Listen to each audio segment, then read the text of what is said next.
மக்கள் மாற்றத்தை விரும்புகிறார்கள். ஒரு தூய்மையான ஆட்சி தமிழகத்திலே கொண்டு வர வேண்டும், ஒரு மாற்றங்கள் தேவை என்ற நோக்கத்தோடு தான் இந்த பயணங்களை அவர் மேற்கொண்டிருக்கிறார்கள். இந்த பயணம் என்பது உங்கள் தொலைக்காட்சி நண்பர்கள் மட்டுமல்ல, மக்கள் இன்றைக்கு முழு மனதோடு வரவேற்றிருக்கிறார்கள். வரவேற்பு மட்டுமல்ல, வெற்றியை சூடுவதற்கு காத்துக் கொண்டிருக்கிறார், நேரத்தை பார்த்துக் கொண்டுதான்.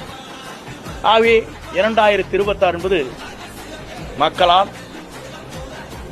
வரவேற்கப்படுகிற, மக்களால் ஏற்றுக்கொள்ளப்படுகிற, மக்களால் உருவாக்கப்படுகிற ஒரு புனித ஆட்சி தமிழகத்தில் உருவாகுவதற்கு நம்முடைய வெற்றி கழகத்துடைய தலைவர்